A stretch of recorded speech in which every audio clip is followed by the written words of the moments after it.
Assalamualaikum warahmatullahi wabarakatuh.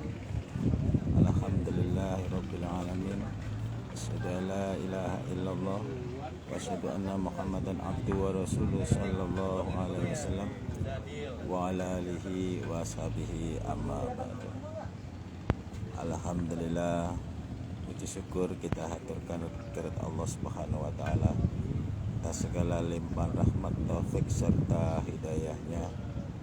Alhamdulillah, pada siang hari ini kita dipertemukan oleh Allah dalam keadaan sehat walafiat, tanpa kekurangan satu apapun, dalam keadaan keimanan melekat dalam diri kita, dalam keadaan mendapatkan rahmat, taufik serta hidayah dari Allah Subhanahu wa taala. Untuk itu bapak-bapak, ibu-ibu sekalian yang dirahmati oleh Allah, kita ucapkan syukur kepada Allah Subhanahu wa taala dengan ucapan syukur alhamdulillahirabbil alamin. Bapak-bapak, ibu-ibu yang dirahmati oleh Allah, nikmat Allah yang luar biasa yang kebanyakan manusia meremehkan, kebanyakan manusia menganggap sepele, padahal nikmat tersebut sangat luar biasa, yaitu kenikmatan berupa kesehatan dan kelonggaran. Dengan nikmat sehat, Bapak Ibu sekalian, kita bisa beribadah kepada Allah, kita bisa mencari ma'isyah sesuai dengan ilmu kita masing-masing, kita bisa mencari pahala, kita bisa mengharap rahmat Allah dengan memperbanyak ibadah kepada Allah tanpa ada kendala sedikit pun, tanpa ada kesulitan sedikit pun. Apabila kita diqadar oleh Allah sakit, otomatis di dalam kita mencari maisha juga kita ada kendala, kita ada hambatan karena diri kita sakit. Di dalam kita beribadah kepada Allah, mencari akhirat, kita juga tidak merasa enjoy, kita ada kesulitan, ada kendala. Tapi dengan nikmat sehat ini Bapak Ibu sekalian, kita bisa mendapatkan kenikmatan-kenikmatan yang luar biasa yang nanti Allah akan berikan kepada kita karena kita mendapatkan nikmat sehat. Apalagi kalau kita sudah masuk ke rumah sakit, otomatis kita tidak bisa merasakan kenikmatan-kenikmatan yang pada umumnya orang lain merasakan kenikmatan. Orang lain merasakan kenikmatan makan enak, minum enak, tidur nyenyak. Karena kita sakit, akhirnya kita tidak bisa merasakan apa yang mereka rasakan, kenikmatan Allah tersebut. Kemudian nikmat kelonggaran ini Bapak sekalian juga nikmat yang luar biasa. Nah, dengan nikmat longgar itu Bapak Ibu sekalian, kita bisa memperbanyak ibadah, meluangkan waktu untuk taqarrub ila Allah. Dengan kelonggaran tersebut kita bisa menikmati keindahan-keindahan yang Allah ciptakan di dunia ini. Kita bisa menikmati keindahan alam, kita bisa menikmati alam pegunungan, alam laut, alam hutan. Nah, karena kita diberikan kelonggaran, kita bisa menuntut ilmu, baik ilmu dunia maupun ilmu akhirat, itu juga karena nikmat longgar. Banyak orang yang tidak diberikan kenikmatan kelonggaran, akhirnya dia sibuk dengan urusannya, tidak bisa menuntut ilmu, baik ilmu dunia maupun ilmu akhirat. Ilmu dunia itu juga kita cari untuk bekal hidup di dunia. Ilmu akhirat juga kita cari untuk bekal hidup di akhirat. Karena Bapak sekalian, kehidupan kita ini tidak hanya di dunia saja, tapi juga ada kehidupan lain setelah kita hidup dalam dunia. Masih ada dua kehidupan lagi, yaitu di alam kubur dan di alam akhirat. Di alam kubur, manakala kita bisa baik, jadi orang iman, jadi orang yang bertakwa kepada Allah, jadi hamba Allah yang taat kepada Allah dan utusannya Allah, maka di alam kuburnya akan mendapatkan kenikmatan yang luar biasa, yaitu kita dipersilakan tidur 6 solehan, tidurlah yang baik ya. Tidur yang baik itu seperti diibaratkan seperti tidurnya pengantin baru. Tidurnya pengantin baru itu artinya namanya pengantin baru Bapak Ibu sekalian, itu tidurnya itu nggak terasa, padahal sudah malam itu sudah hampir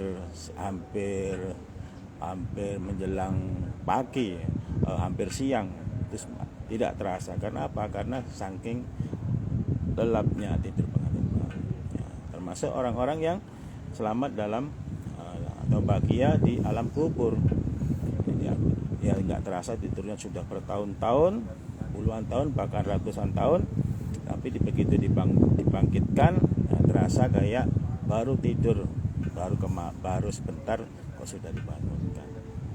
Tapi bagi orang yang tidak mempunyai bekal keimanan, tidak mempunyai tidak menjadi orang yang beriman, tidak menjadi orang yang bertakwa kepada Allah, takut pada Allah, tidak mempunyai bekal amal ibadah yang cukup atau yang banyak, di alam kubur itu tidak tidur ya.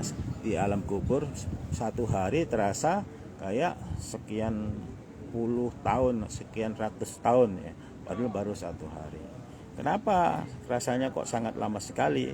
Karena di sana tidak dipersilakan untuk tidur, tapi di sana di alam kubur tersebut karena tidak bisa mengemban amanah Allah di dalam dunia, wa ma khalaqtul jinna wal insa illa liya'budun, aku tidak menciptakan jin dan manusia kecuali untuk menyembah kepadaku ya, akhirnya dia di alam kubur mendapatkan adab, di kuburnya disiksa oleh malaikat. Ini naudzubillah min dzalik. Sementara orang yang beriman, orang yang bertakwa kepada Allah, di alam kuburnya dia tidur nggak merasa apa-apa. Meskipun ada di sekitarnya ada orang yang disiksa oleh Allah karena pelanggarannya, karena kesalahannya, karena dosa-dosanya, karena kemaksiatan-kemaksiatannya yang belum ditobati, keburu dia meninggal dunia, akhirnya di alam kubur dia mendapatkan adab. Naudzubillah min dzalik. Nah, kemudian masih ada satu lagi kehidupan lagi, yaitu di alam akhirat.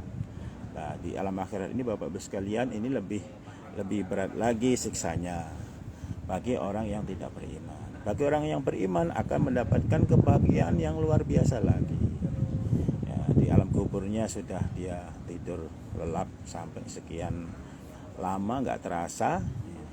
Nah, di alam akhiratnya dia akan mendapatkan yang namanya kebahagiaan yang yang kekal abadi selama-lamanya, yaitu yang namanya surga.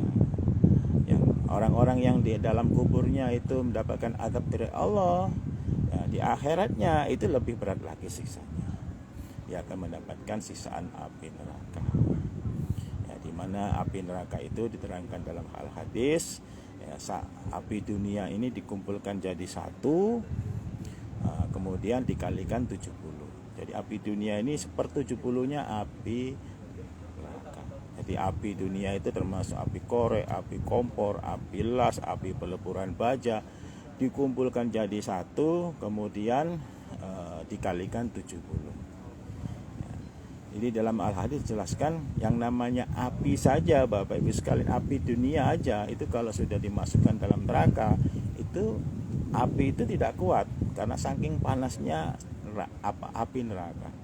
Apalagi manusia kalau dimasukkan dalam api neraka, naudzubillah min dzalik, tidak ada yang kuat ya. Orang mempunyai kekuatan, mempunyai kesaktian, mempunyai ilmu kebal, mempunyai ilmu apa aja yang hebat-hebat, tahan api dan lain sebagainya, macam-macam ya. Di akhirat di neraka itu nggak ada apa-apanya. Begitu masuk dalam neraka ya, akan terjadilah di situ ada penyiksaan yang luar biasa. sebelum nyampe di dasarnya neraka itu selama puluhan tahun itu melayang-layang, tubuhnya melayang-layang, dimasukkan dalam neraka sekian puluh tahun itu tubuhnya melayang-layang sampai ke dasar neraka karena saking dalamnya neraka. Ya, saat melayang-layang puluhan tahun ya mendapatkan sisaan yang luar biasa berupa asapnya api neraka.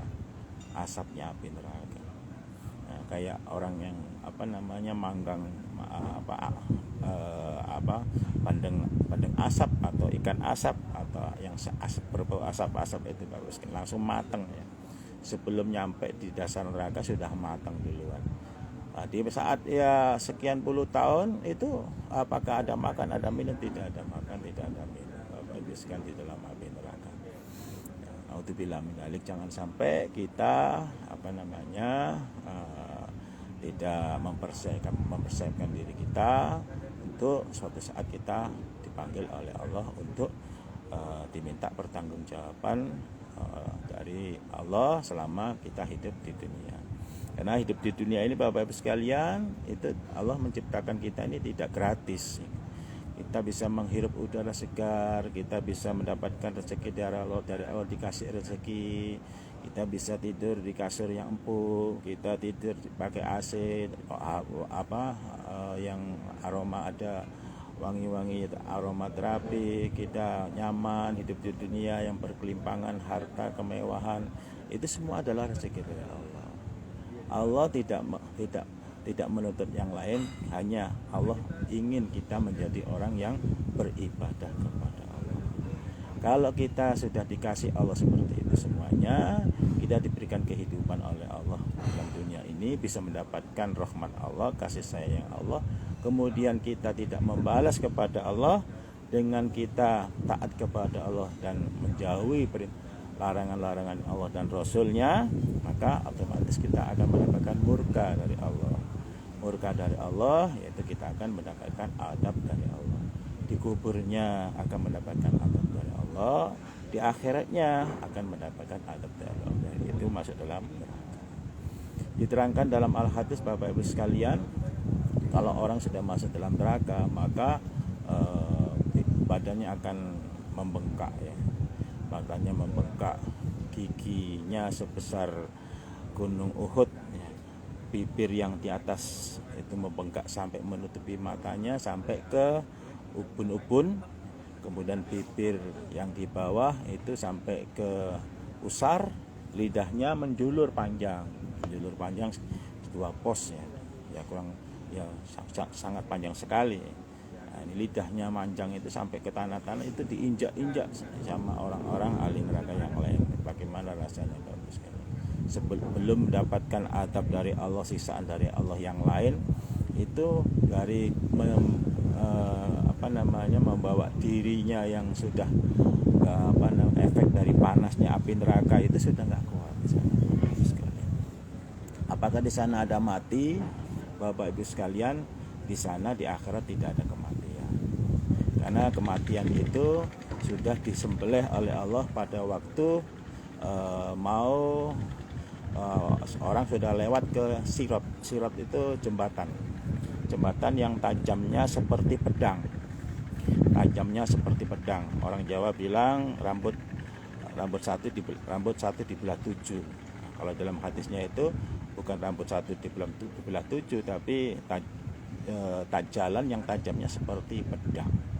Jadi kalau kita tidak mempunyai bekal ibadah yang baik, yang banyak, ya kita nggak bisa masuk dalam surga, nggak bisa nyebrang. Tapi di sana kita dalam Al-Hadis dijelaskan ada orang yang lewat di sirat tersebut, jembatan yang bawahnya api neraka itu seperti petir, langsung nyampe ke surga. Nah, ada yang seperti angin terbang, lewat di jembatan ini seperti angin terbang, langsung masuk surga. Ada yang lari seperti orang lari cepat, langsung masuk surga. Padahal itu kakinya itu napak ke pedang tersebut, napak ke jalan tersebut, tapi nggak sakit. Dia bisa melewati jalan tersebut. Ada yang jalan kaki ada yang ngesot. Nah ini Bapak Ibu sekalian, itu tergantung dari amal ibadah kita selama hidup di dunia.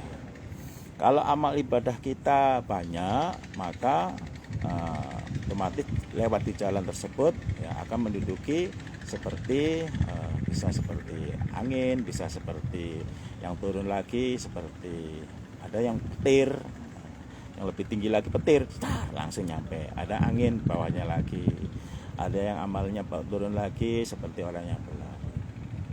Minimal harapan kami Bapak Ibu sekalian, baik yang ada di sini maupun yang tidak ada di sini, yang atau yang mendengarkan tausiah dari kami, harapan kami lewat di jembatan Sirat tersebut itu minimal seperti orang yang berlari atau seperti angin, syukur-syukur seperti petir.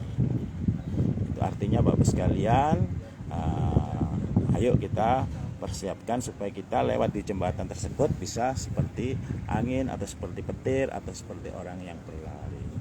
Ya, caranya bagaimana Bapak sekalian? Ya caranya perbanyak ibadah kepada Allah, perbanyak taqarrub ilallah. Taqarrub ilallah. Jangan ngikutin hawa nafsu. Jangan mengikutin hawa nafsu. Namanya hawa nafsu itu mengajak untuk kesesatan, mengajak untuk tidak bisa taat kepada Allah, mengajak untuk tidak beribadah kepada Allah. Karena hawa nafsu itu adalah semuanya itu dari bisikan setan. Tidak ada setan yang mengajak untuk di dalam mencari kebenaran atau beribadah kepada Allah, mencari surga, nggak ada. Yang namanya setan itu sudah berjanji di hadapan Allah pada waktu dia sudah akan dimasukkan dalam neraka, dia berjanji akan saya ajak anak cucu Adam sebanyak-banyaknya untuk menemani saya masuk dalam api neraka. Jadi Bapak Ibu sekalian, hati-hati, lawan kita itu tidak kelihatan. Lawan kita adalah setan. Nah, setan itu bisa masuk melalui peredaran darah kita, kemudian masuk ke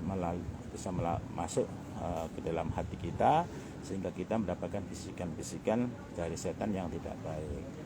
Jangan sampai kita ikutin bisikan-bisikan setan tersebut.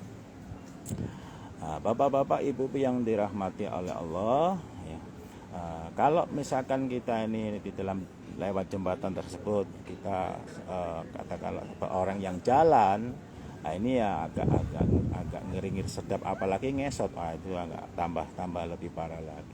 Karena di jembatan tersebut tidak cuma hanya jembatan mulus Bapak Ibu sekalian, tapi juga ada yang namanya kalalit. Ada namanya kalalit. Kalalit itu gantol. Jadi di kalalit itu dia nggak seperti gantol kapal gitu ya, kayak gantol pancing gitu. Dia nyamber melintasi jalan tersebut.